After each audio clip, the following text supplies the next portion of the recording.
Vamos lá, pessoal, voltamos.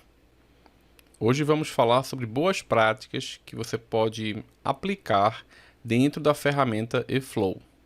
Eu decidi dividir essas aulas em duas partes e nós iremos abordar os seguintes tópicos. Vamos falar um pouco sobre redação oficial, linguagem simples, detalhes do fluxo, descrição do encerramento, nome da atividade, nome do campo, plano de classificação e modelo de documento. E vamos começar com redação oficial. Pessoal, o que eu vou dizer é um pouco óbvio, mas é importante que vocês se atentem à redação oficial, à forma como você escreve, porque os fluxos no eFlow, eles podem ser públicos.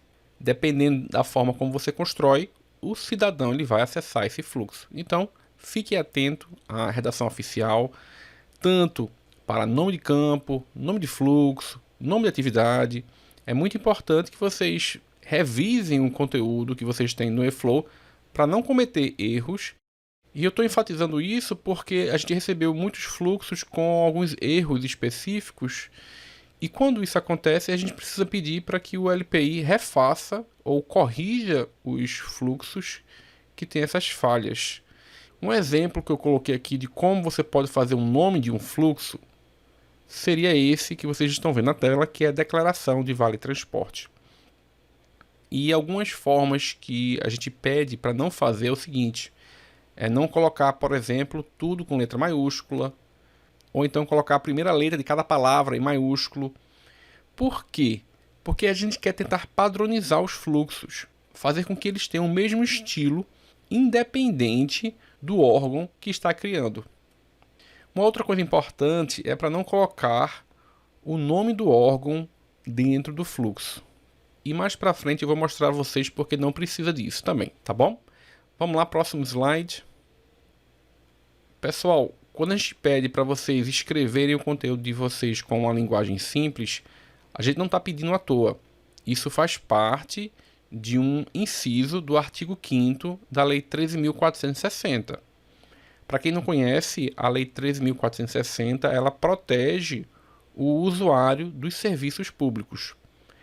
E perceba que uma das diretrizes dessa lei é a gente utilizar a linguagem simples de forma compreensiva para que o usuário entenda o que significa o seu serviço. Portanto, quando vocês forem fazer fluxos no eFlow, onde o usuário for o cidadão, a gente precisa ficar atento a construir o fluxo com uma linguagem simples. Davi, como é que eu posso aprender um pouco sobre linguagem simples? Pessoal, tem cursos na ESESP sobre isso e a gente também tem um material no nosso site do SCP. Eu vou abrir aqui rapidinho o site para vocês verem, mas eu também estou deixando o link dentro dos slides. Então, pessoal, no site do SCP, no menu lateral, nós temos uma opção que se chama Conecta Cidadão. Se você clicar nessa opção, vai aparecer um submenu, onde você pode escolher a opção sobre o Conecta Cidadão. E aqui a gente tem um manual de linguagem simples. É só clicar e aí você vai conseguir baixar o manual e ler um pouco sobre esse conteúdo. Vamos voltar lá para os nossos slides. Agora, pessoal, eu quero falar sobre os detalhes do fluxo. Então, dentro do fluxo que você for criar, a gente tem algumas informações que são importantes quando a gente começa a construir o fluxo, que é o nome do fluxo, a caixa de fluxo, o serviço no catálogo ES, o público-alvo e a descrição pública do fluxo. Para o nome do fluxo, pessoal, é importante que você escolha nomes que as pessoas reconheçam o seu significado. Além disso, é importante que você evite criar nomes muito grandes. Davi, por que é importante não criar um nome muito grande para o fluxo? Deixa eu abrir aqui o sistema para mostrar para vocês. Pessoal, eu estou no ambiente de treinamento do eFlow e eu vou abrir um fluxo exclusivo da Seger, que é o fluxo de declaração de vale transporte, que é esse daqui. Vou clicar aqui. Pessoal, e a gente orienta para o servidor não incluir um nome muito grande, porque depois que a gente cria o fluxo e quando o usuário instancia uma versão do fluxo, olha o que acontece. Eu vou mostrar para vocês. Vai ser criado um documento no edocs. E esse documento do edocs, deixa eu entrar aqui nele. Ele vai conter o nome do fluxo. Olha aqui, nome do fluxo, declaração de vale transporte. Se você tiver um nome muito grande, o que é que vai acontecer? O título desse encaminhamento vai ficar gigantesco. Perceba que todo arquivo que foi criado com essa instância também vai ter o nome declaração de vale transporte, que é o nome do fluxo. Portanto, se o nome for muito grande, o nome do arquivo também vai ser muito grande. Por isso que a gente não quer que vocês coloquem um nome muito grande no nome do fluxo. Outra coisa, eu falei para vocês não colocarem também o nome do órgão dentro do fluxo. Por quê? Porque a caixa do setor e o nome do órgão sempre vai fazer parte do título do encaminhamento. Por isso que não faz sentido você colocar o nome do órgão aí.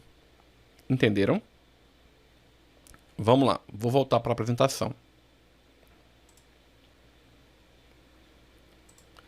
O próximo é a caixa de fluxo.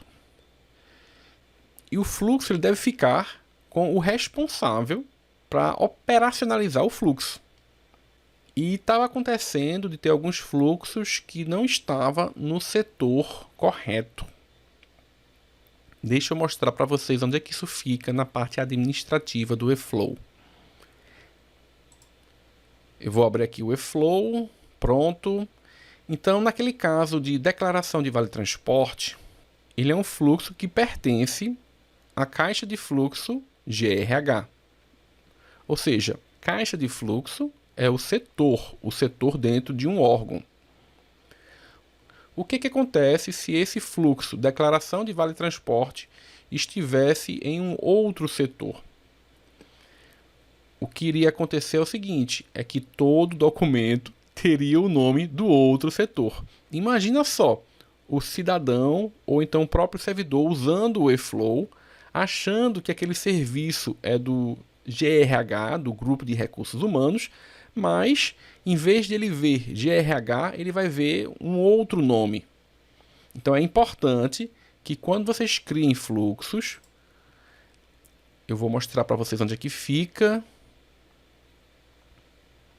É importante que nesse botão editar, que vocês escolham a caixa de fluxo correta. No momento, eu não estou conseguindo editar esse fluxo porque eu não versionei ele, beleza? Então é importante que todo o fluxo fique dentro da caixa correta. Além disso, lembrem-se que o nome da caixa de fluxo vai influenciar nos nomes do seu arquivo gerado dentro do edocs. Eu vou abrir novamente o edocs para mostrar para vocês. Então, no edocs, todo o encaminhamento e todo documento também criado dentro do eFlow vai ter o nome do órgão e do setor. E isso representa a caixa de fluxo dentro do eFlow. Davi, eu quero criar um fluxo dentro da caixa de fluxo da Sejus GRH, porque eu vou criar um fluxo para os recursos humanos da Sejus. Só que na parte administrativa do eFlow não está aparecendo. Por quê? Vamos lá. Então, deixa eu entrar aqui na parte administrativa e eu vou versionar esse fluxo aqui só para mostrar para vocês, tá? Então, eu vou clicar aqui no botão versionar. Pronto. Então, esse fluxo declaração de vale transporte, nesse momento, ele está na Seger GRH, dentro do ambiente de treinamento. Se eu quisesse escolher um outro fluxo, ou então se ele tivesse na GPP e eu quisesse colocar ele dentro do GRH, que é o setor correto, o setor precisaria obrigatoriamente aparecer nessa lista. E se o setor não estiver aparecendo, o que é que você precisa fazer? Você precisa avisar a gente, pessoal, porque aí a gente vai pedir para a Prodeste incluir esse setor dentro do eFlow. No momento, a gente optou por não carregar todos os setores do órgão para facilitar o entendimento de vocês. À medida que a gente for criando fluxos dentro do sistema, à medida que a gente for entendendo melhor o uso do eFlow, aí a gente vai liberando os setores para fazerem parte da caixa de fluxo. Portanto, se você quiser criar um fluxo para o GRH e se você não encontrou o GRH dentro da sua caixa de fluxo, então você precisa falar com a gente para a gente incluir essa caixa de fluxo dentro do eFlow. Beleza? Além disso, pessoal, a caixa de fluxo ele também fica na tela inicial, aqui em cima. No meu caso, pessoal, eu sou administrador do sistema, portanto eu tenho acesso a todas as caixas. Vocês vão ter acesso apenas à caixa do órgão de vocês. Olha aqui o exemplo da SEAG. Hoje, a SEAG só tem 3 caixas.